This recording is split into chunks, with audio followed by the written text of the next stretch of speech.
Welcome to the discussion series on free trade and liberalization as part of the 1991 project at the Mercatus Center. This series on trade is a joint effort by Mercatus's 1991 project and Columbia's Deepak and Meera Raj Center.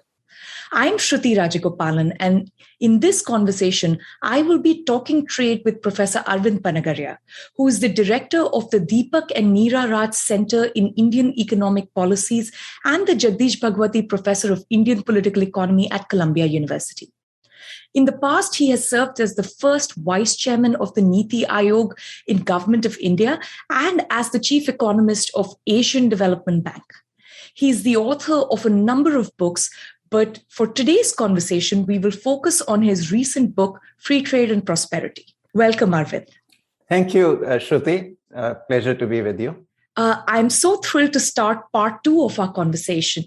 When India embarked on protectionism and import substitutions and near autarky then in the 60s and 70s, it was the orthodoxy for developing countries. There were a lot of arguments for protectionism that were given in those times. The most salient of those arguments was that infant industries need to be protected, especially in developing countries. There has been a checkered history here, because the argument is a very old one, more than 200 years old, actually. While even in the 17th century, in some form, argument had been made, we trace it to, Alexander Hamilton. I think that's where we have a clear kind of statement of the argument, at least in its most kind of rudimentary form. Then, of course, later on, John Stuart Mill had a paragraph blessing the argument. Frederick List wrote a whole book. So John Stuart Mill was around in 1848. Frederick List, who gave the argument slightly different twist, applying it to the entire manufacturing sector. And he was much more comfortable with, protection to infant manufacturing sector, even for several decades and so forth. He wrote in 1856 a very influential book. And then Charles Francis Bastable in 1887 wrote on it, each adding a different side to it. But all this while, this was not taken very seriously. At least, it was seen that that's a possible interesting argument. But industrial countries were already, way out of the range where you would say that any of their sectors were infant to protect for protection. And as a result, it didn't play any major role in terms of countries invoking the argument to protect the sectors. But after the Second World War ended and the developing countries began their process of development, the argument acquired new salience. And that is the time James Mead kind of re-examined it very carefully in his book, for which he actually eventually won the Nobel Prize, the first Nobel Prize in International Trade. And the last, I would say, very important contribution to it came from Robert Baldwin, who in fact questioned even the manner in which James Mead had reformulated the argument. James Mead was the first one who made the distinction between external economies of scale and internal economies of scale. And Baldwin came along and said that, look, even when economies of scale are external, the argument really doesn't hold. So that's the sort of rough history, and we can kind of, take it along. So what exactly is the argument, right, of infant industry protectionism? I guess, aspects like what is an infant industry? How long should the protection continue? Like, what are the logical aspects, if any, of those who favor protectionism to further infant industries? So first, I'll give you what the basic idea is. And then I'm going to poke the holes in that idea and from different angles. So the basic idea is that, look, there are these learning economies of scale that, when you carry out production activity, there is some learning process. And that learning process leads to decline in the cost of production in the future. Yeah. So production today basically lowers the cost of production tomorrow. Yeah. So that's the kind of working hypothesis initially. So what happens is that if today the production costs are higher, then the world prices of the same product, then the industry is not able to stand competition from those outside producers who have had a longer history of production, and therefore they have already done their learning. Yeah. So nevertheless, tomorrow, if I actually allow production activity in my own country to take place, then tomorrow my costs would decline sufficiently that the resulting profits will more than outweigh the losses that I incur today in net present value terms. But since the infant is unable to stand competition from the established foreign manufacturers today, it never comes to life. And so a socially desirable manufacturing activity fails to emerge. That is the sort of premise. And so you say that, well, then if we give temporary protection today to the industry, then it will come into existence, it will do its learning, and it will then become competitive tomorrow. So that is the basic kind of argument, basic set of circumstances laid out by the argument.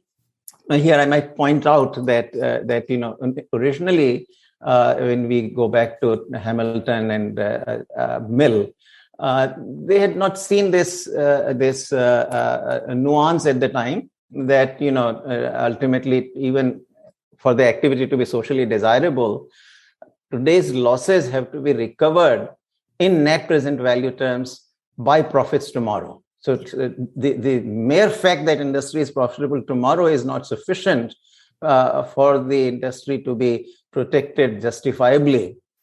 Those profits have to be large enough to more than offset the costs that I incur today, or the negative profits that I incur today. That was the point that Bastable made afterwards in 1887. So largely, by the time we come to the Second World War, the argument stands where Bastable has left, and that's how I have just outlined it to you. So I guess the crucial assumption is one about learning. So I want to take you back, one step behind before we get to trade. How do firms learn? Is, firms learning internal, by doing? Is it external? What is a good model to think about firms learning to then bring it in as an assumption, which, bolsters these infant industry protectionism arguments?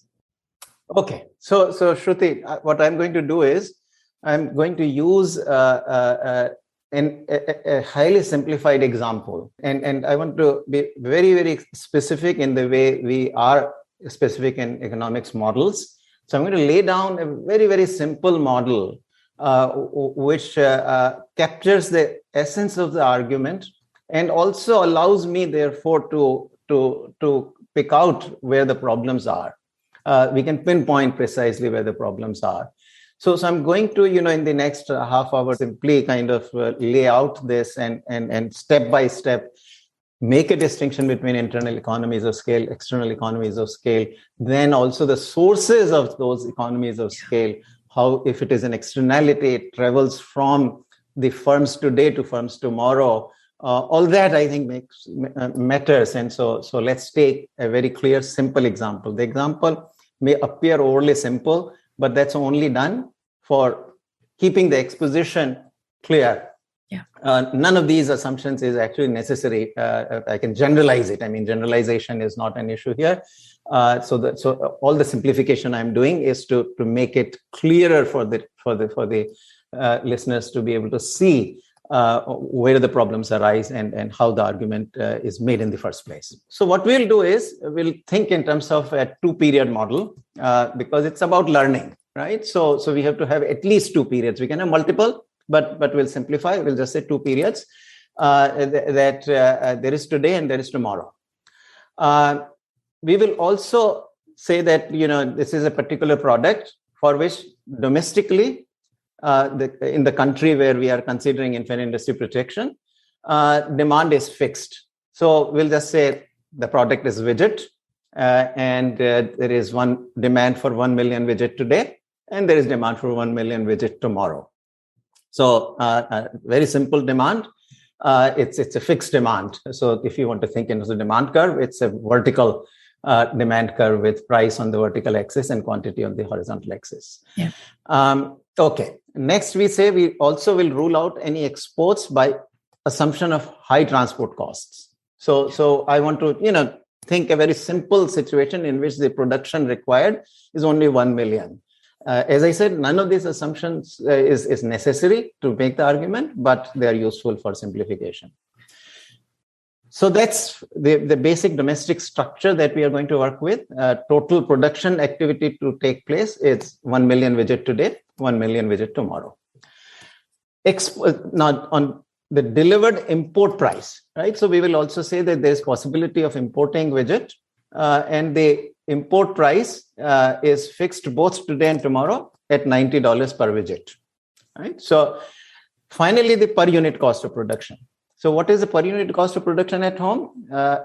Today or period one, per unit cost of production is 100, which is more than the $90 delivered price by the foreign manufacturers. The import price is 90.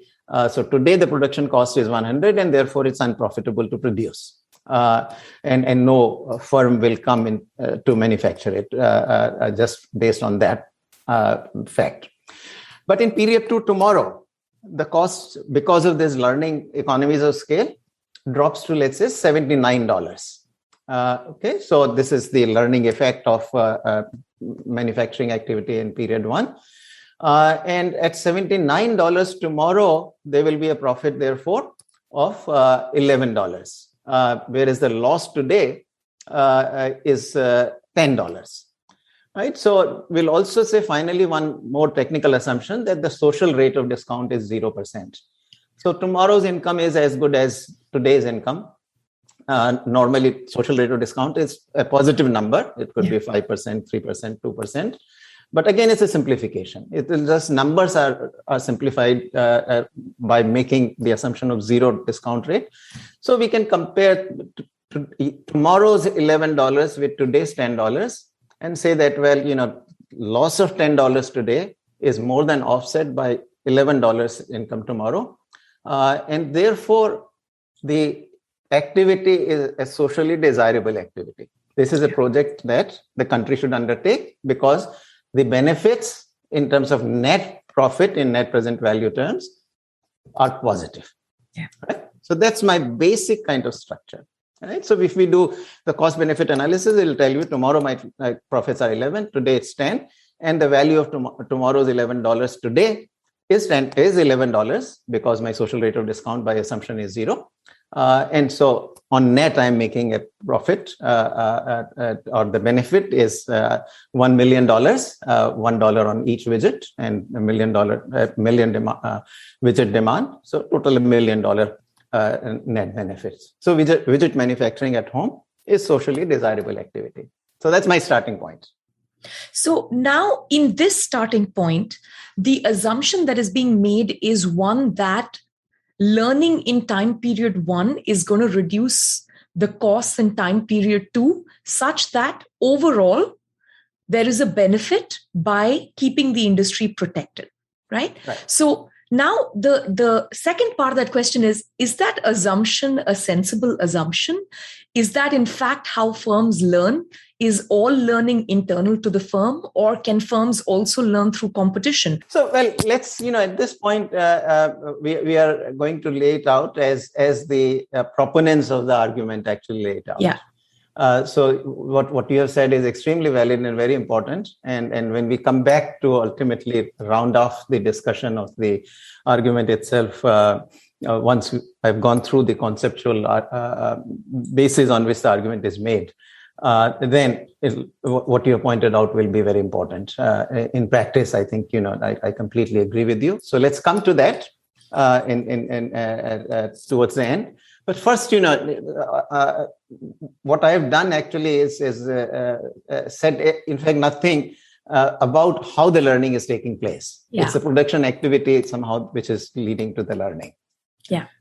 So the next step, exactly, you already anticipated, of course, the next step is then to ask the question whether this learning is internal to the firm or it is external to the firm. So we are first going to say that, let's say that learning is internal to the firm. What that precisely means is that when the cost declines tomorrow, the cost is going to decline tomorrow only for the firm which already engaged in production activity today. Yeah. The new entrants tomorrow cannot come in and produce at the same cost of production. Yeah. So that is what the internal nature of learning means, that whatever learning that has happened, it may have happened because there was some innovation. It may have happened because the firm actually trained the workers. Workers have acquired skills. But whatever be the source, which we will actually identify more explicitly later on, right now, all we are saying is that whatever learning takes place within the firm, and it cannot be taken advantage of by any new entrants tomorrow. Right? So this is the assumption. Well, if that is the case, then what we know is that the per unit cost of production will fall tomorrow only for those firms or that firm which produces the product today. Yeah. And then the firm knows that, well, when it goes into production activity, it is going to incur a loss today of $10, but tomorrow it will make a profit of $11. Yeah. So it is only a matter of finding a way to cover my losses of $10 million today. So, there's a $10 per widget loss, which is on a million widget is $10 million loss. And I just need some way to finance basically that loss. Well, I can go to a bank, produce my blueprints of production to the bank, and borrow money from the bank to finance my losses today of $10. And then tomorrow, when I make the profit of $11 million, I would pay back the $10 million to the bank, because, here again, if the capital markets are undistorted, in that case, I can borrow, given that the social rate of discount is zero, the interest rate will also be zero. This is, again, an assumption about the financial markets, about the capital markets, that with no distortions in the capital markets, if social rate of discount is zero, then the interest rate is zero. So tomorrow I have to pay back $10 million to the bank, and I go back, pay back $10 million, and there I have got the net profit of $1 million. There is no need here for the government to step in, because my profits tomorrow offset my losses today, and financial markets allow me to borrow and then repay the loan. So in this case, with internal economies of scale, no intervention is actually required. That's what James Mead pointed out. 1955, James Mead kind of pointed out this was the next kind of big step from Bestable. Bestable sort of had not made this distinction between internal and external economies of scale. Mead did. And so as long as the economies of scale are internal, no intervention is actually required. So this obviously begs the question that if we took away that all learning is internal to the firm, right? So if we tweak the assumption a little bit, and let's not bring in free trade just yet, right? Let's just keep it to the domestic economy.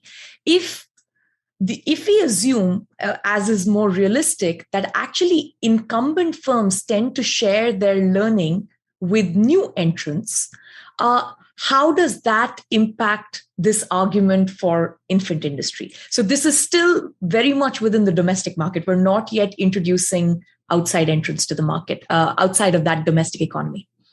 Well, it may be clear here that obviously the outside possibility of outside imports is there, right? Because that's how we are determining the $90 price. Yeah. And the domestic firms sell the product for $90.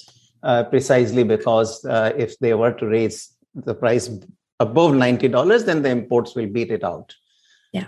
So the presence of, although there are no imports because it is not even required, domestic firm is able to actually compete with the imports at $90 as long as the economies of scale are internal.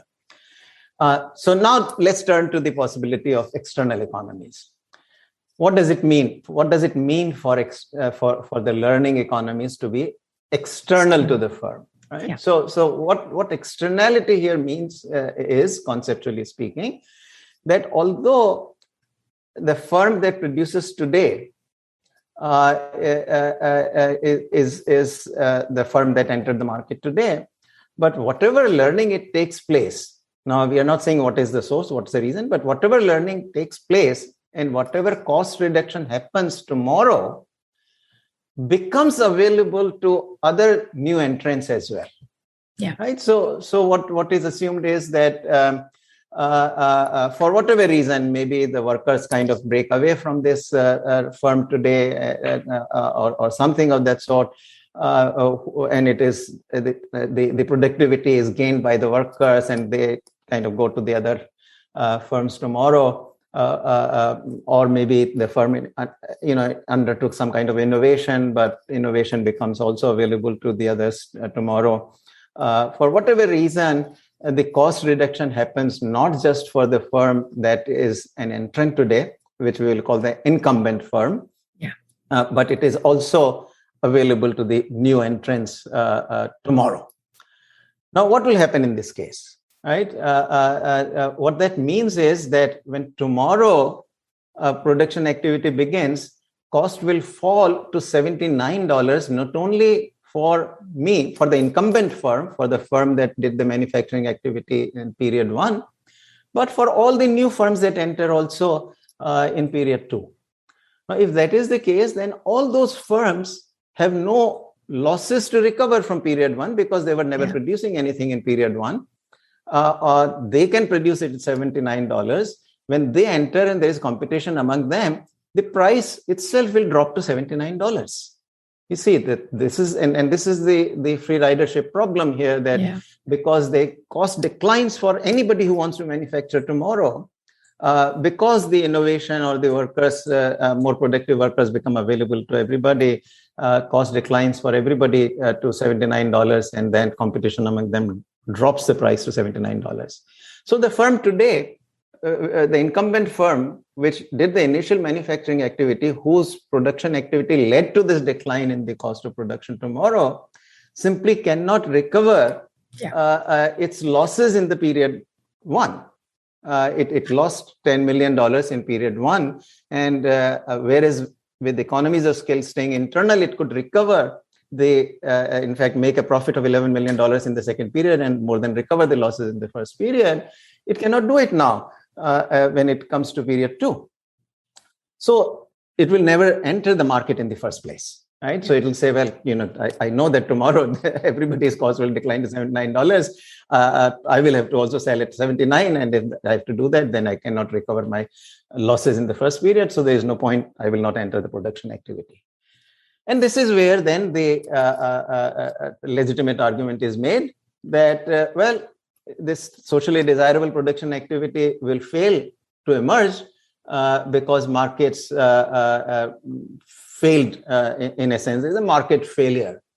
And so if I introduce protection in period 1, so if I introduce a $10 per widget tariff on imports, then imports today will also come at $90 plus the 10% custom duty, therefore will be sold at $100.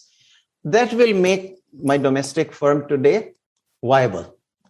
So the domestic firm that chooses to, or number of firms that choose to enter the market to undertake production activity today will see that although their cost of production is $100, imports will also be coming in at $100. So therefore they can compete with them. So production activity will happen. And as a result, of course, the protection will make it possible. Tomorrow you can remove the protection because learning would have then taken place. And so there is temporary protection, which makes production viable. And it allows a sector which is socially desirable to actually emerge. So this is the essential logical argument that is made by the infant industry protection proponents. And you can, papers have continued to come. We have an original paper by Pranab Bardhan, which made this argument. Then afterwards, there is also, around 2003 or 4, there is a paper by Mark Malitz, for instance, which also essentially exploits this particular argument. Before we get to the prospects of exports and all, I still want to sort of take an issue with this argument. You see, yes, this is really an issue that Robert Baldwin took with it way back, in fact, and pointed out that there is really, once you examine this argument more carefully. This was, James Mead was the one who resurrected to some degree, with this learning kind of external economies that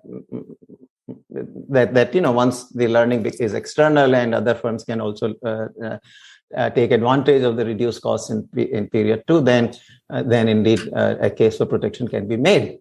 Now, what I want to what I want to do is ask the question, more fundamental question, right? That what is it that allows the other firms, new entrants in period 2, to actually be able to benefit from this learning that is happening from the production activity of the incumbent firm in period 1, right? The whole question here is that how is this externality traveling from the period 1 incumbent firm to the period 2 entrance? I mean, it's almost looks like a magic that somehow, although the learning it was the incumbent firm that undertook the production activity, but everybody is actually able to produce this product at this lower cost of production.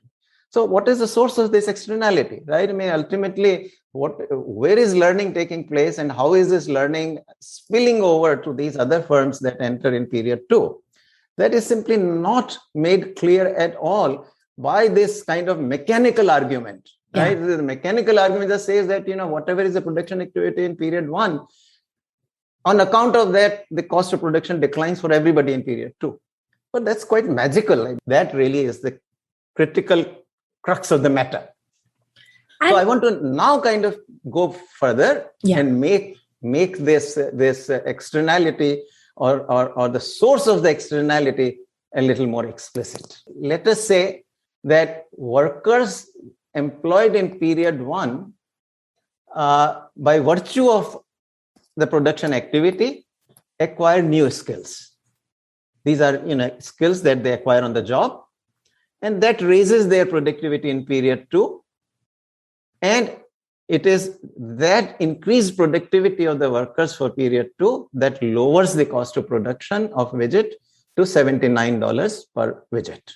Okay, so now we make it explicit that the source of externality or source of this learning is skills that are acquired on the job by the workers. So we say now, if period 1 firms employing these workers can prohibit them from offering their services to other firms in period 2, learning will remain internal to the firm, right? Okay. So, if they could write a contract with the workers that you are going to also remain with me in period 2 to the extent that I need your services, only then I'm going to employ you. Then, of course, you can internalize what could be potentially an externality. So in that case, of course, we get back to the internal economies and there is no case for infant industry protection. But suppose that, that the firm is not in that position to actually write a contract with the workers. And there is this possibility that these workers tomorrow might actually go in and work for the other firms, which would then drive the price tomorrow to $79 per widget, and that would then create the problem of externality that was the basis of the case for protection in the first place. Now, question is that even if there is that possibility, is protection necessarily required? Well, I'll argue that, and this is what Baldwin's argument was as well, that even then, actually, the firm has the possibility of avoiding the losses that might accrue. How? Well, the firm knows, right? The firm knows that it is imparting a particular asset, their skills, right? That firm, when it employs these workers today, it knows that it is imparting them a skill, or it's imparting them an asset, which has a market value of about $11, because the cost will go down to 79, and the widget would still be sellable worth $90 if it is to compete with imports. There is an $11 value per widget that's associated with the skills that today's firm is imparting to the workers, right? So recognizing that, what the firm will do is it will offer the workers a wage that is lower in period one, such that the per widget cost actually is also lower by $11. It just says that, well, look, I'm giving you some asset which will be valuable to you tomorrow. Yes. And therefore, I'm going to offer you a wage which is lower than the market wage today, because tomorrow you are going to get the wage which is higher than the market wage. Yeah. And the difference is exactly $11, which is the worth of $11 per widget manufacturing, which is the benefit you are getting in the form of this skill or this asset. Right. So today, then I can lower my cost, in fact, by lowering that wage for $11 per widget. And that, of course, brings my cost to 100 minus 100 was the original cost. But because I'm able to pay lower wage by $11, my cost comes down to $89.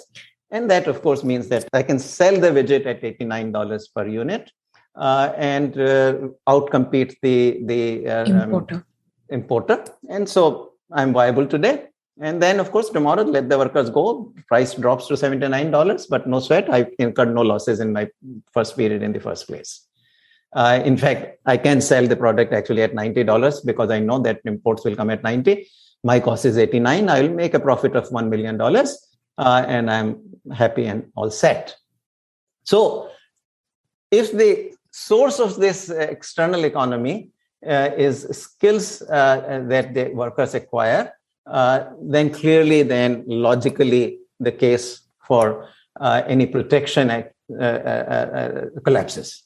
Yeah. So that at least is one example where once we specified the basic micro foundation of the externality, we find that there is no case. Yeah. So that's Baldwin's first point. Now we come to the second possibility. We can come to the second possibility. This is where we say that, well, suppose the cost reduction in period two results from an innovation by the incumbent firm. All right, so the firm actually invests in some sort of innovation, and that innovation in period one is the source of the cost reduction tomorrow. Right, so that's what we are going to now look at, rather than this source of externality being the reduction, being the skills of the workers. We'll say that there is some sort of process innovation that the firm is going to undertake in period one, which will eventually lower its cost of production in period two. So again, to consistently continue our example, we'll say that, let's say that the innovation cost is about $5 million. Okay, so total cost that the firm is going to incur on the innovation, which will reduce my cost tomorrow, is $5 million. And then the regular production cost of widget is another $95 per unit. Right, so I'm choosing the numbers so that the total cost of production per unit remains $100. $100, right? So I'm just choosing those numbers. One could reformulate it with different numbers, but this is the easiest set of numbers. That the part of the cost I'm incurring today on manufacturing widget is my cost of innovation. So 5 million I spend on innovation, and then my remaining manufacturing cost is $95 per unit, which eventually gives me $100 per widget cost today. And now we can say that the externality will be of the kind where this innovation will spill over. That innovation becomes available to everybody tomorrow, so the cost will fall to $79 for everyone tomorrow. Right? So therefore, I'm still saying that the innovation actually, although done by this firm, is external. Right? If it is internal, then there is no issue. Then we know that the firm can keep the innovation within itself, and therefore tomorrow the cost need not drop to the price need not drop to $79. But I'm ruling that out. That innovation is actually something that will become available tomorrow. Somehow the firms tomorrow will be able to observe something, or the blueprints cannot be kept secret. So everybody tomorrow can produce widget at 79. So externality problem kind of remains. I keep that in going. Now, question I want to now ask is, can temporary protection? So you know that this will not work. I mean, in terms of manufacturing or the sector emerging, it will not happen, because if the innovation will become available tomorrow to everybody, then we know that product will have to be sold at $79, whereas the losses to the firm would be $10 million in period one, no profits to be recouped in period two. So if that is the case, without some intervention, this manufacturing activity or even the beneficial innovation will actually not take place. So the question we now ask is, and this is the critical one, can temporary protection solve this problem? Well, suppose we impose a tariff of $10 per unit in period one, which leads to a rise in the import price to $100, right? That's our contention, that this might solve the problem. Now let's follow this up. Now suppose that this is done and the cost and the import price becomes $100, which is exactly what it costs me to produce widget today, inclusive of the cost of innovation, right? Inclusive of the cost of innovation. That is where we are. But now the incumbent firm has two options. Right? Incumbent firm has two options. It can invest in the innovation and just break even, right? Then it just breaks even, that the cost is $100, but imports are also coming at $100 because of the $10 tariff. And so in period two, of course, the price drops to $79, profits are zero. So you break even. So it's viable for sure. That's one option for the incumbent firm. Now take option two. What is the second option for incumbent firm? The firm, instead of undertaking innovation, it says that I'm not going to invest anything on innovation. Why should I? Instead, I will just produce the widget at the per unit cost of $95, and now I will sell it for 100, right? Because there is a tariff, there is a custom duty. So imports cannot come for less than 100. I can, if I don't do innovation, then my production cost is only $95, and I'm going to walk away with $5 million profit in period one. And in period two, of course, tariff will return to zero, and nobody will produce anything, right? Because no innovation happened. Therefore, there is nothing. Cost is not going to come to 79. But that is okay. Tariff will be removed. My cost will remain 95. Imports will come in at 90. So I will not do any production activity. I'll just make my profit in first period and go home. Well, the firm will naturally choose the second option here, because in the first option it barely breaks even, but in the second option it walks away with $5 million profit. So no innovation will actually take place, and the outcome will be a net social loss, right? Because if the production if the innovation had taken place, then on a net the country would have been better off, right? But in this case, it's basically a social loss, because the consumer got hit by the high price, of which only $5 million was actually captured by the domestic firm. But the other $5 million that the consumer paid in higher prices actually is a loss. So in effect, when innovation is costly, even if it spills over, it's an externality, therefore, protection will not solve that problem. You have to do something else. If it's not, it's a situation that requires some intervention. And the obvious intervention here is to grant a patent to the firm for the innovation, so that patent actually allows the firm to internalize the innovation itself.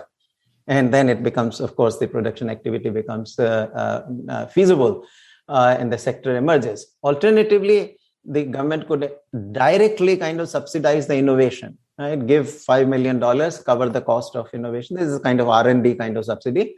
It can do that. That will solve the problem. But clearly, what we see here is that, logically speaking, protection cannot solve that problem. And I think that really is the bottom line. And that was the kind of, point of Baldwin, right? That look, and this is where, he wrote, actually. I'll read out. This is something, he says it in very, very clear terms. It's quite remarkable that how the subsequent authors, who wrote their papers on infant industry protection, completely missed out Baldwin's point. They kept writing these models where they magically the externality travels from the incumbents to the new entrants tomorrow. Yeah. But that's completely flies in the face of reality. What is the process through which the externality is traveling?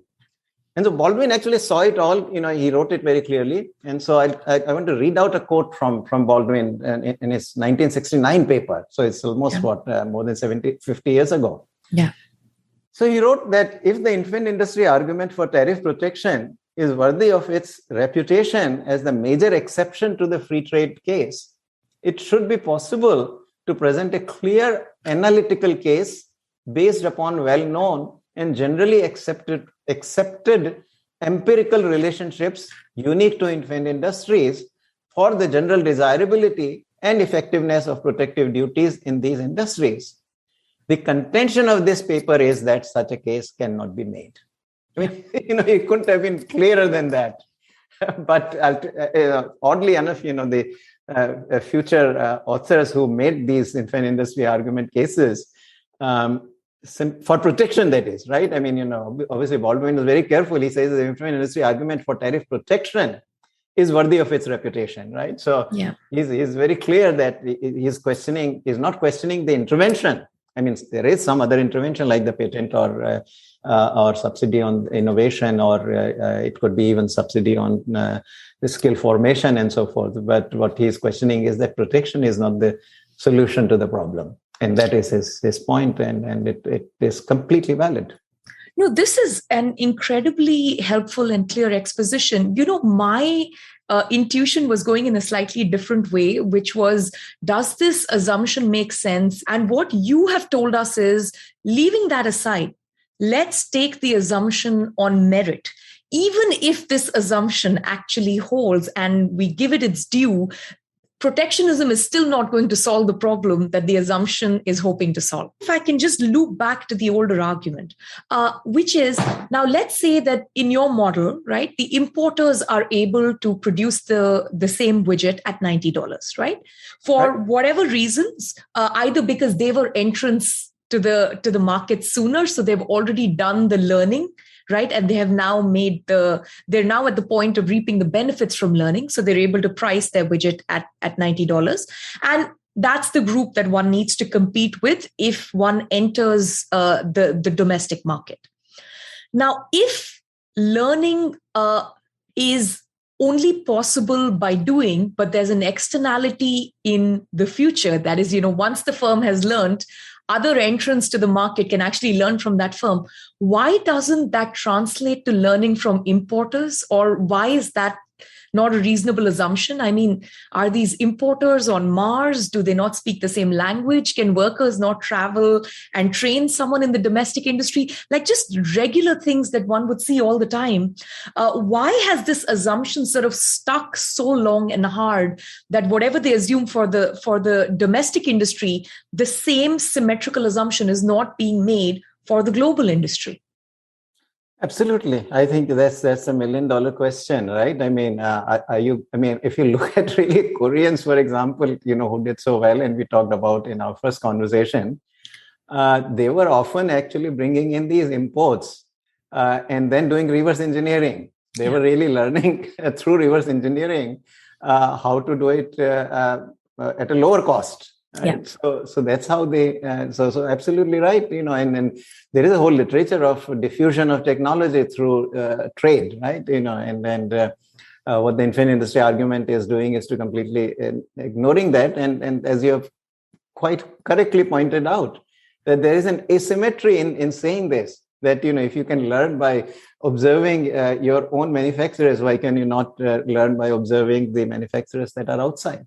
Right? And that really, actually, that gets to the broader point, which those of us who are on the side of free trade have often made, that look, in the end, how are you going to learn the most? By competing against the best in the world. And if you shield yourself against the best in the world, then you're not going to do that kind of learning. They frequently, the example I frequently use, from cricket, that if you are trying to produce lots of Sachin Tendulkars and Virat Kohlis and all the fantastic cricket players, are you going to do it? Are your chances better when you play Test cricket and all the international T20 and so forth, or if you play only domestically in your Ranji trophies or your county cricket matches? And the answer is quite clear that you've got to play Test cricket. And so, I would actually take your argument one step further, if I may. The cricket analogy, which is one, you have to play Test cricket with other Test playing countries. But even if we have an IPL model, right? You benefit more by having global immigration and mingling and trade in IPL, because now every team, whether it's Bangalore or Mumbai or Calcutta or Delhi, all the teams in the IPL league can actually get foreign players. So you actually learn, from the best players in the world, except now they're on your side. Right. Which is another model that a lot of, firms have used for training their own people. They usually attract the best talent from abroad, someone who's already benefited from learning by doing, pay them, a very high sort of reward or remuneration for these kinds of training services. And that's how, the process takes place in any world where there is some kind of trade and immigration. No, absolutely. I think, this, you can further generalize it actually, because, cricket is only where the human skills are involved. But when manufacturing is involved, there is also other technologies at work. And so that also extends to foreign investment, right? If you allow foreign firms to come in, they will bring in new know-how, technology of production, new management techniques, a lot of the management and organizational activities that are specific to the particular industry, they will bring those. And the domestic firms will then also learn from the foreign invested firms in bringing their costs down. You told the benefits of keeping, the free trade channel open, because protectionism is not going to get you what you want. And if you treat importers as symmetrically as you treat domestic competition, then you can also learn from people who are already in the global incumbents, but in the global industry. And you may be able to solve the problem many different ways, right? The moment we start generalizing some of the assumptions of your very stylized example. But I want to talk a little bit about the downsides of protectionism, right? So the assumptions made in the model is that in time period one, any protection that is brought in will disappear in time period two, because by then the firms will recuperate profits, right? Now, this, of course, assumes that the firms always do the right thing and are interested in earning their profits the correct way, right? But if we now think about the implications of that, it becomes quite clear that the moment you bring in protectionism, it is not going to be in the interest of any incumbent firm to allow that protectionism to go away, not just in time period two, but forever in the future, right? So that is, and that has a tremendous downside, right? That downside is millions of consumers in the domestic economy will now lose because it is in the interest of some firms, which once upon a time were parts considered infant industries, to continue that protectionism for a very, very long time to come. No, absolutely. I think, there's these time inconsistency problems, right? That in not only this, you see, what may happen is that I gave you the innovation example, right? And if you give protection, the firm happily comes in and produces, enters production activity, but it chooses not to innovate. Yes. Now, similarly, if, for example, your expectation in the model was not innovation, but one of training the workers, right? Yeah. So suppose, instead of innovation, it could have spent the $5 million on training the workers. Yeah. And in the hope that the firm will train the workers and creates new skills, right? The government may give the protection. In either case, whether it's innovation or training of the costly training of the workers, once you give protection, once protection has been acquired, it becomes in the interest of the firm not to innovate or not to train the workers. Yes. Why waste your cost? Because the protection is already there, and you will make bigger profit if you simply did not do this learning.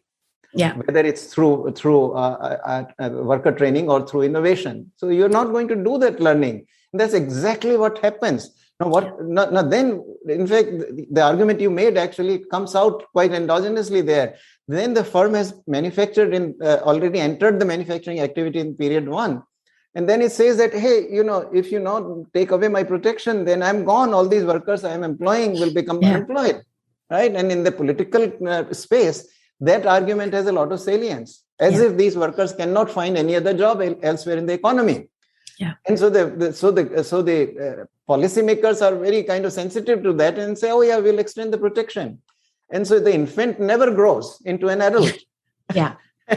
and protection becomes self-perpetuating. Yeah. So there are very rare examples. I mean, what this does is it begs the question that you got to worry about the effectiveness of the government. Are there effective governments, which gets into a whole host of questions, right? That first of all, how does the government know that this sector is my kind of infant sector, which after protection will become very cost competitive, right? I mean, you're talking about picking the winners. Yeah. But what ability does the government have to pick winners in the first place? Yeah. And then even if it manages to pick the right kind of sectors, what ability does it actually have to credibly kind of make the protection temporary? Yeah. And you find very rare examples. I mean, you do find examples, they're very rare. In Singapore, they're in the 50s and maybe not 50s, but maybe mid 60s or something, for a very short period of time, 5-6 years. They would do it. But what they were doing was, every 6 months they were monitoring the firms. They'll say, okay, with next 6 months, we'll keep this import restriction on. And if you don't do any learning, then protection goes away. Yeah. And they were credible and all. And they did actually monitor continuously. Yeah. But that also with very low level of protection. The protection itself was not particularly high. So, you might find some capable governments, and it appears, they successfully did it. Truth of the matter is that logically, as we have seen, there was no case, the case was not for protection anyway, there may be case for R&D kind of subsidy or patents and so forth. But even when they say, a lot of it is post hoc fallacy. A lot of people will, Ha-Joon Chang has made a career out of it, saying that, the Toyota got protected in 1930s and look how successful it became in the 1980s. That really calls for your imagination to connect the two events. Just because, you did this before protection was provided 50 years ago, you somehow become successful in 1980s. The question also is, what kind of cost did you impose on the consumers, right? And this is one thing, which the cost that the consumers pay is simply ignored. In the political process, the consumers have simply don't count. This is my constant battle on the Indian auto industry. Right? On the one hand, by allowing foreign investors to come in, we did, without doubt, actually, improve the efficiency of the auto industry domestically. Yeah. But at the same time, this kind of 100% protection that has been granted to auto industry for the last 30 years, and before that, of course, there was complete prohibition on imports on automobiles. The result has been that the consumer has been paying, 1.5 times the price that customers outside India pay for the same car. Absolutely. After 30 years, what happened? So obviously not enough learning happened, right? Yeah. And, your background is, of course, in trade. Mine is in public choice economics. So now if you start bringing in some of those assumptions and some of the models of public choice, then it's very clear the story that you're talking about, which is this is a classic case of concentrated benefits and dispersed costs, right? So in time period 1, you will give the infant industry protection, right? So that's going to go to 1 or 2 firms are going to be protected. They're going to get all the benefits. The costs are obviously, going to be dispersed both in time and across all consumers, right? Or everyone who would have used the imports. Now, because it is difficult for consumers to collectivize, right? Because the transaction costs of organizing themselves are very high. It's going to be very difficult for them in democratic politics to start lobbying for taking the protectionism away, even though they benefit from it, right? The benefits of removing protectionism are small and dispersed, right? Mm-hmm. But in the case of protectionism, the benefits of keeping the protectionism alive, right? They are concentrated for a few manufacturers in a given infant industry or any other industry.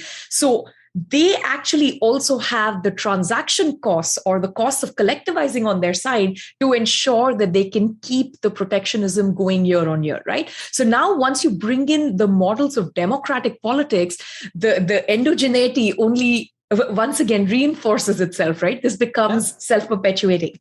Right. Absolutely. No, absolutely. I mean, this is really the story behind the Grossman-Helpman kind of models, right? Yes. That the producers are able to organize, and so in the political process, it's the profits of the firms, profits of the enterprises that count. But this is what we economists call the consumer surplus, the benefit to the consumer, that simply doesn't count for the how the political process kind of works. And this also, what happens is that once the government becomes willing to protect the industries, right? Selected industries. Then everybody comes in, I'm infant. Everybody wants to claim that they are infant. Yeah. So once granted protection, as we discussed, becomes permanent. It's not, it's not temporary, right? I mean, the case is always made for temporary protection. But, except for rare examples, you just don't have these cases where protection was actually granted on infant industry grounds, and it was also temporary.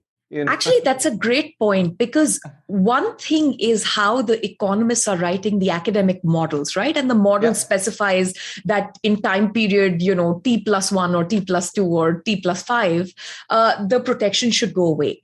But I have read a lot of these policies on the legal side. We rarely, even in the case of a pandemic or something like that might be the exception, we rarely see sunset clauses when we offer protectionism. Right? Absolutely. They're not built into the political process to have a sunset clause, right? So there's a remarkable government like, say, Singapore, which is constantly monitoring. But monitoring is different from, hey, we looked at this particular model. This model made sense to us. We're going to translate it exactly as policy. And now we're going to tell you that in time period, T+5, this protection is going to go away. We have rarely seen a credible commitment like that on the policy end.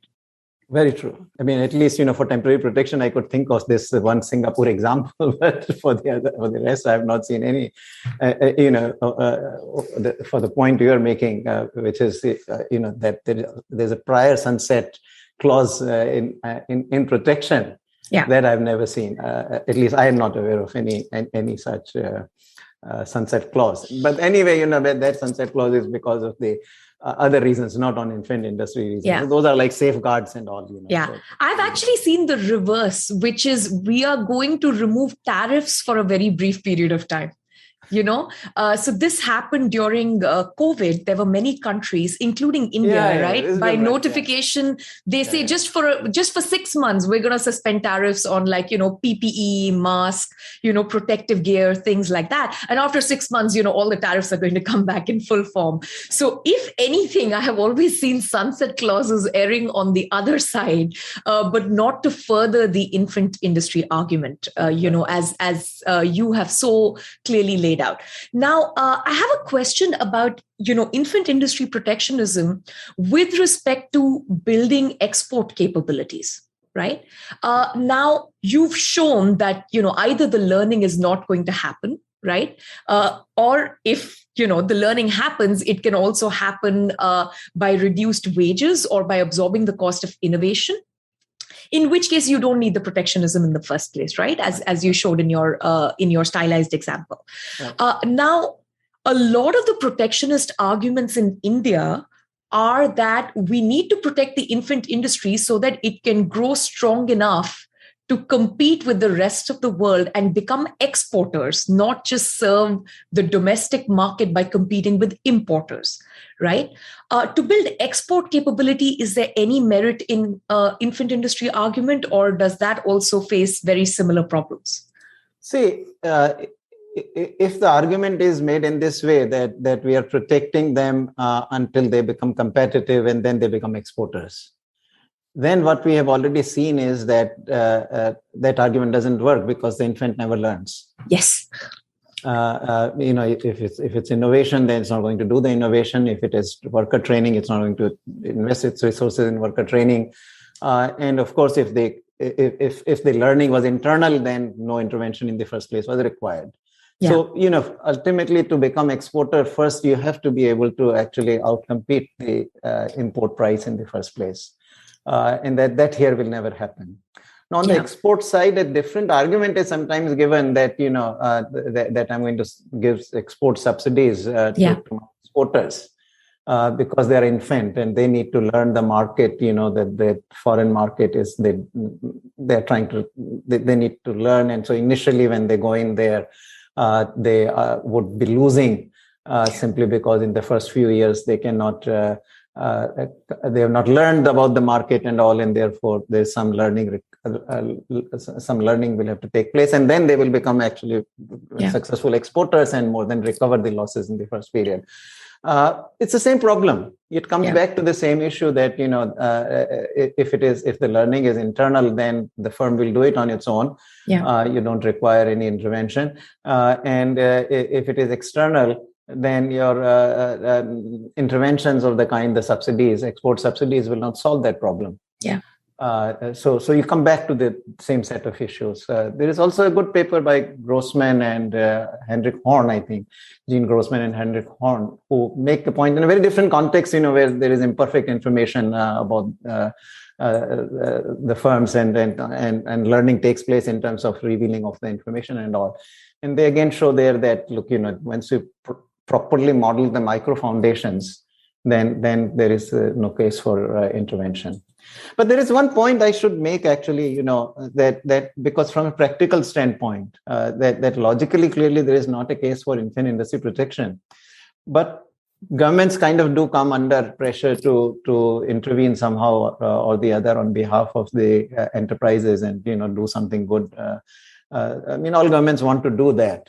And there, it seems to me, I've always argued that, look, if you feel compelled to intervene, then what you should do is you try to promote your infants who are likely to become exporters or who are already small exporters at least, rather than those who are doing import substitution, right? So because, there are many reasons. The first of all is whenever you say that I'm going to do import substitution and therefore, I'm going to promote the infant where I can do a lot of import substitution. The industry you're going to pick up is probably the most inefficient one. Because, when you want to choose an infant for import substitution, you will ask yourself, where can I do the most import substitution? Absolutely. And so you'll say that, this is where I'm importing so much. And this is where the scope for import substitution is so large. Well, But there is a reason why you are such a large importer of the product, because in that product you are the least competitive. That's your cost disadvantage is probably the largest, which is why you are such a large importer of the product in the first place. Yeah. So you are going to start with the product, where you are the least competent to actually become competitive. Yeah. Whereas, if you try to do this intervention on behalf of exporters or mere exporters, yeah, then your chances are a little better, because ultimately exporters will have to compete in the world markets against the best in the world. I mean, that's argument we already went over. Yeah. And therefore, I think, just exposing them through this intervention to the very best in the world and saying that, look, this is what you have to be, that is more likely to give you some positive results. Yeah.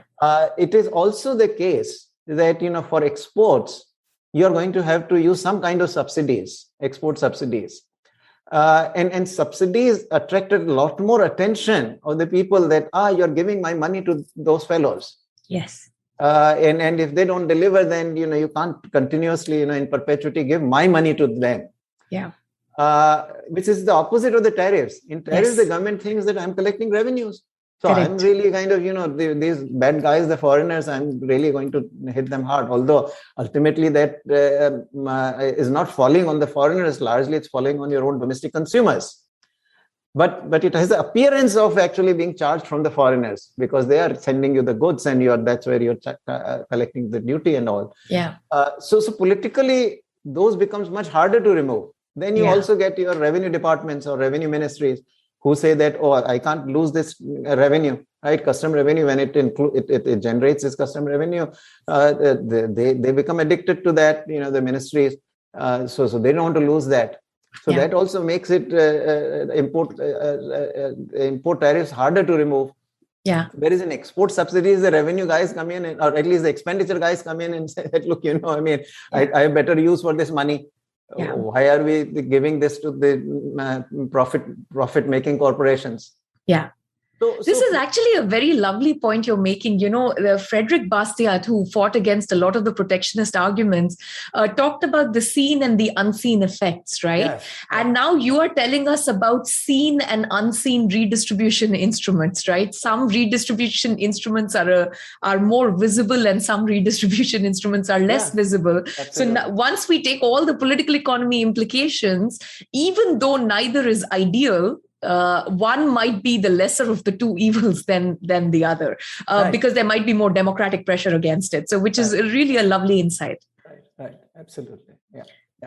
And, finally, on infant industries, if infant industries are really going to grow one day and become exporters and so on and so forth, then I feel like in India, export-led growth should have come from the PSUs, right? The public sector undertakings, because those are in one sense, completely, all the learning is completely subsidized. You don't even have to reduce the wages of the workers. They have tenure. They're never going to leave the job. All the costs of innovation, you can protect completely. In fact, in many cases, public sector undertakings are also monopolies within the domestic sector, right? So they have protectionism on every side. So if this is really a true model of how an infant industry grows, then every public sector undertaking should have been a massive, not just an efficient enterprise domestically, should have had massive spillover effects and should have also been part of export-led growth. And what you instead find is when you take this kind of protectionism to its extreme end, not what you came up with in your stylized model, you get nothing but incompetence and losses which are passed on to the taxpayers. If these models are really implemented to the full extent, you're going to get Indian public sector enterprises. Yes. No, absolutely. This just tells you that, the same problems that arise from lifetime employment, right? I have no incentive to do anything, why should I even work? Correct. I'll give you an example of that as well. That but in the context, if the reason all this public sector stuff did not succeed, and nobody became exporter is simply because there was no incentive for them to either reduce the cost, nor the workers had any incentive to deliver on the work and all. And it is pretty much the argument applies to the infant industries also, that once you protect them, the industry has every reason to remain lazy. Why bother to learn? I'm protected. And I got this market domestically fully given to me. It's reserved for me. So, if the consumer is going to suffer, so be it. It's not my problem. Yeah. And that is how we allowed the protection to really stay for 50 years. Yeah. I mean, almost, remember, it's a beautiful example if you think about it, that when we liberalized in 1991, right? What did we liberalize first? The licensing went away from capital goods, licensing went away from raw materials, it went away from components, all the intermediate inputs. It did not go away from consumer goods imports. Yes. Consumers didn't count. Didn't count. So the consumer was still denied, Yeah. And when in 2001, finally the licensing on consumer goods imports went away, it didn't go away because we did it on our own. Yeah. It went away because we were challenged in the WTO by the United States, and we lost the case. So this whole thing about the political economy, which is so stacked against the consumer. I mean, today, most people in India believe that auto industry is such a huge success. But if it is such a huge success, then why, as a consumer, I am being penalized? Yeah. But that has no salience. That is almost no salience at all. And that's the kind of tragic side of this. And this is why, in some ways, the trade economists really see themselves as the champions of the consumers, of the people. Yeah. Nobody else raises the concerns that the consumers have. And so trade economists have to take it upon themselves to represent the case of the consumers. And, the consumer interest is really important. And I say this particularly in a developing country, one that is, got as many poor people as, say, India did, especially in the pre-liberalization moment. If the cost of consumer goods dramatically reduces, the person who's benefiting the most from it is actually the poorest people, because their consumption inequality that they face on a daily basis just dramatically drops, yes. Right? So one of the things that, people keep saying that you should ban all these cheap phones that are made in China or Taiwan, and, India should make its own phones and things like that. And one thing I always realize when I'm in India is I see people of all income stratas, right? I have a nice latest iPhone, whatever is available in the United States. Right. Theirs is a much, much cheaper version of that, right? But that phone is able to do 95% of everything that my phone is able to do. Right? In fact, some would go so far to argue that because it's Android and not Apple, it might be able to do even more things than my phone is able to do, because, it has more applications and things like that. So now the cost of, my parents' housekeeper taking a picture on her phone is so much lower that she does not have to spend the same amount as what I spend to take a picture from my phone. Right. And that, I think, is really important. So it matters, of course, for basics. It matters for food. It matters for T-shirts and shoes and everything else. Because of the telecom revolution in India, we have really seen it, take place in phones. And one part of it, of course, is the network, which is fairly very low cost of 5G and data and cellular service in India.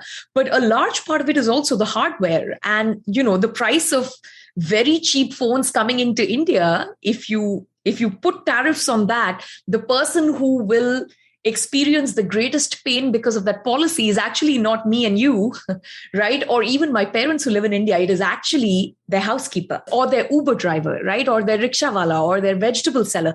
These are the people who actually face the biggest cost of, tariffs on consumer goods, because they will actually be able to spend a much smaller proportion of their, disposable income on these goods if cheap imports were available. So I think this is a battle worth fighting for, because we normally separate trade economics and development economics, or trade economics and inequality, or, something else.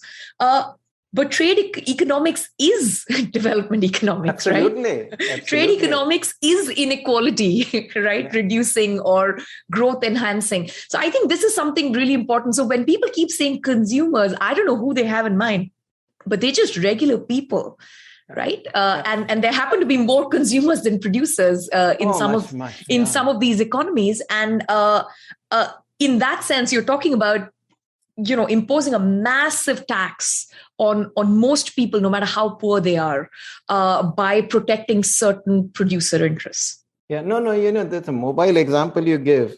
Actually, it's a very interesting history on this. At the time, this was when we were in the liberalization phase.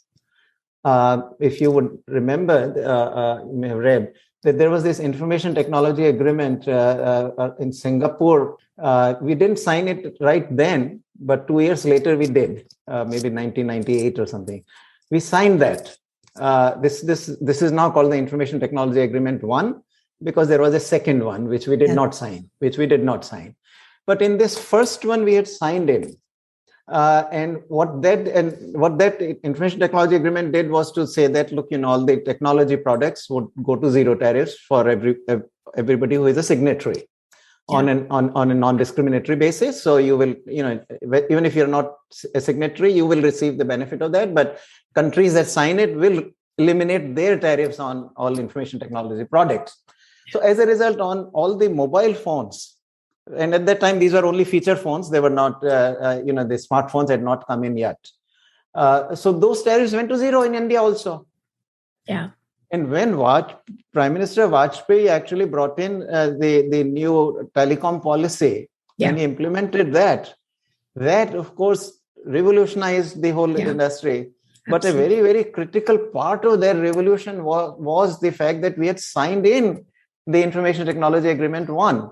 So these mobiles, very cheap mobiles, could come in and they spread like crazy. Yeah. I mean, the spread was breathtaking. I used to keep track, like there will be 20 million new phones sold in 1 month. Yeah. I mean, compare that to our entire stock of telephones in 1991, which was 5 million. Yeah.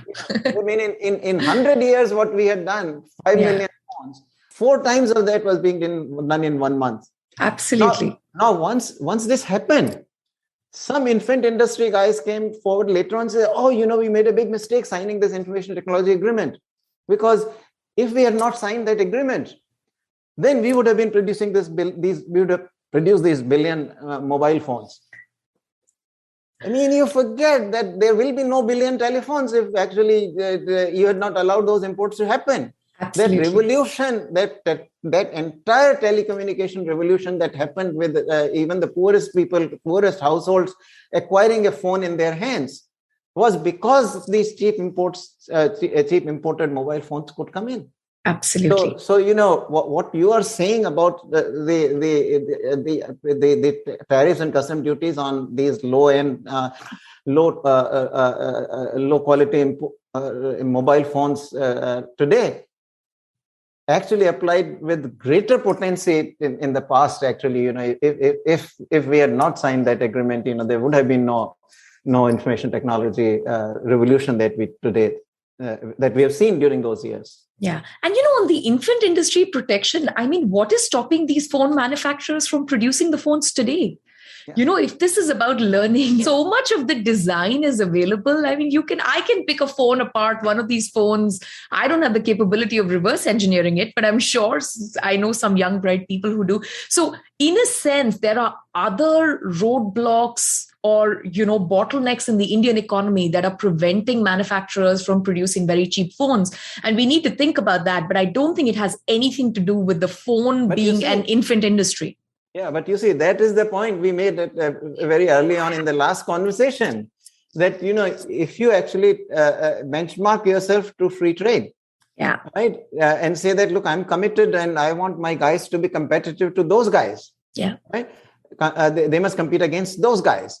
Then you go back and ask, if they are not able to do it, what is the problem? This is what you are saying. Yeah. That there's something that's preventing these guys. Then the bottlenecks get exposed. Then you can actually pinpoint where they are. Exactly. Whereas if you say that, they got some disabilities in the domestic market, so I've got to neutralize that disability.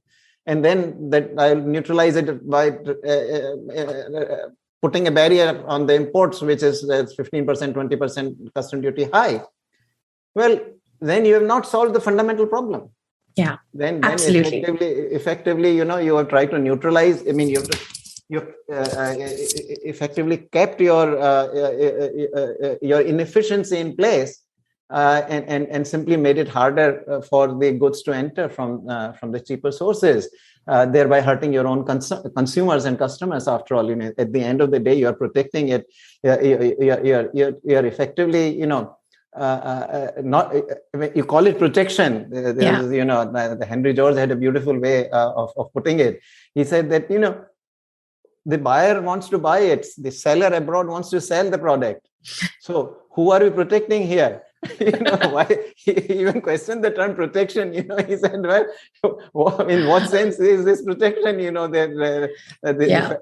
My people want to buy and their people want to sell it. By putting a custom duty, we are not protecting anybody.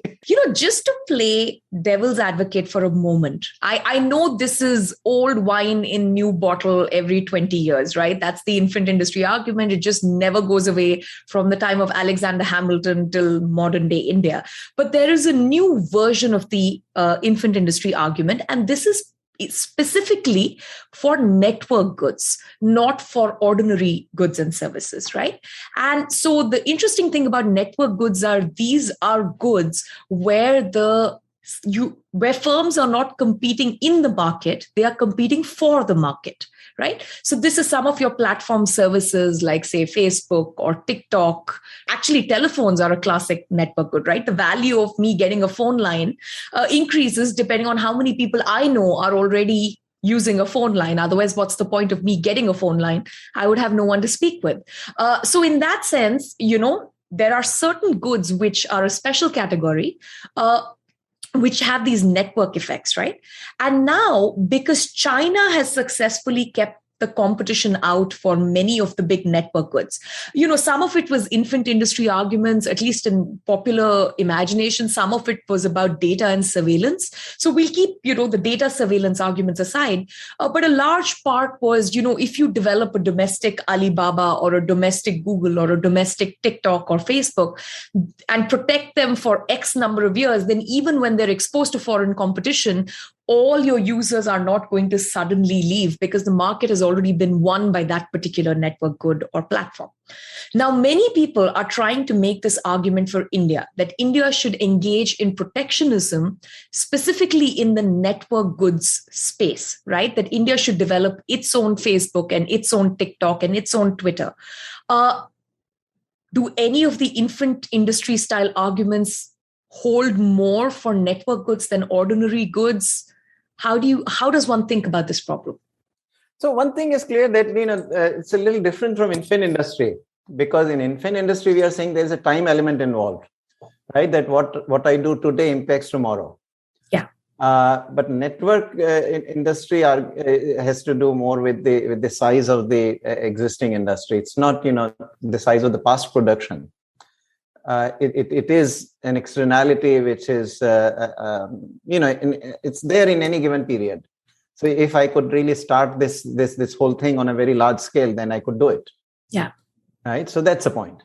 Now, if that being the case, first of all, one example that you gave, of course, goes the other way, where you said that the utility of telephone to you depends on how many others are using it. There you clearly want freer trade, right? Because the cheaper my phones are, the more people will use them, and therefore, so one has to first of all make that particular distinction, so meaning, pinpointing what the source of network economy is. Just as we saw in the infant industry case, is very important here in the network economies scale case as well. So that's the first point, that in many of these cases, actually, maybe free trade would reinforce your network economies, as clearly in your example of the mobile phone. Now, on the production side, when you say that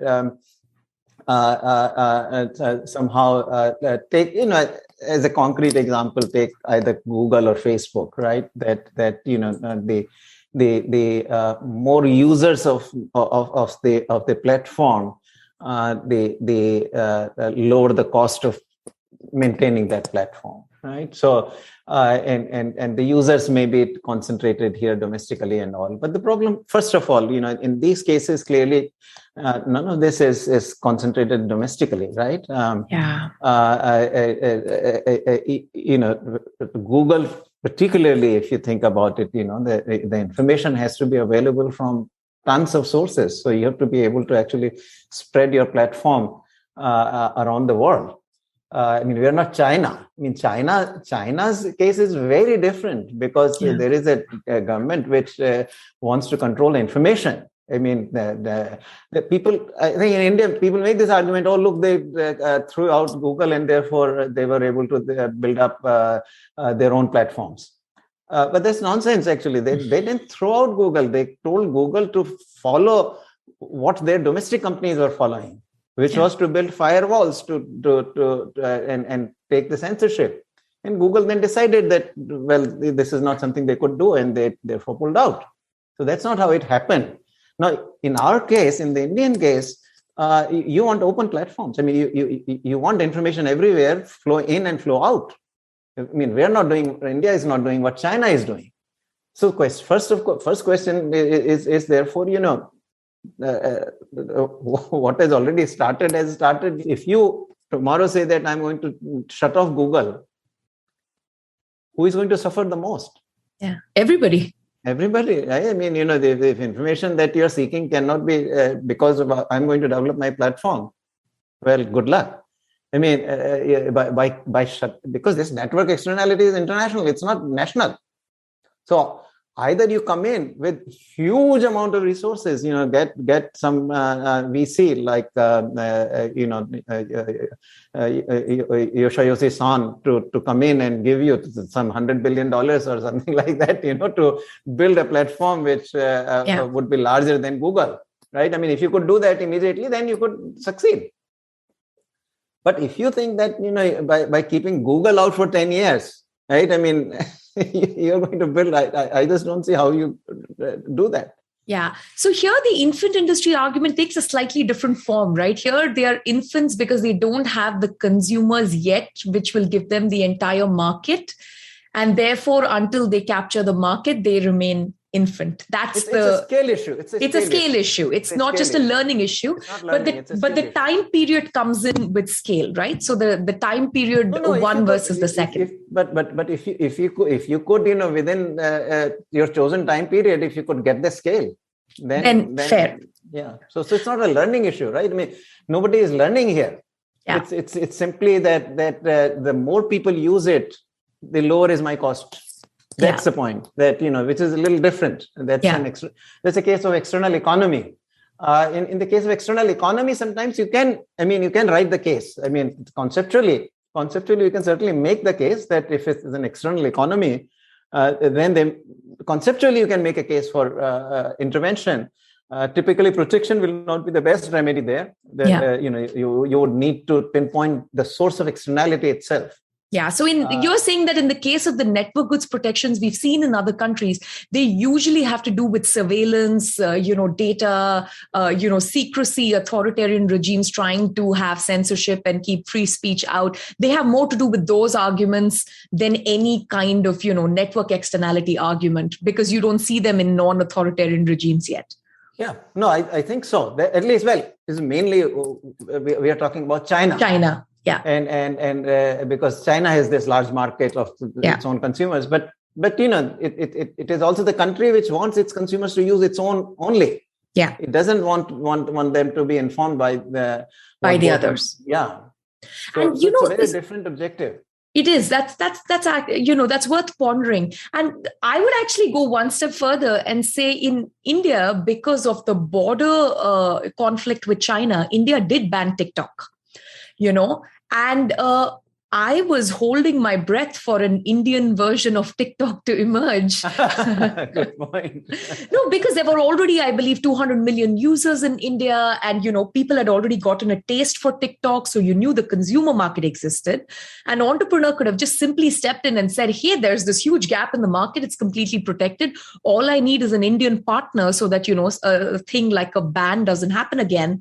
So let's put in a lot of funds. We know the technology TikTok uses. The only people who did it in India were actually Instagram.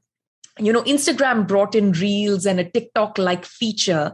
But I was holding my breath for an Indian firm to come out and produce an Indian version of TikTok. And I'm still disappointed that it just never happened. It's a good example. Yeah. So you see, this can be also very misleading that if we stop the foreigners from, foreign companies from selling the product here, then automatically domestic supply will emerge. But it's a good example, at least so far, it has not succeeded.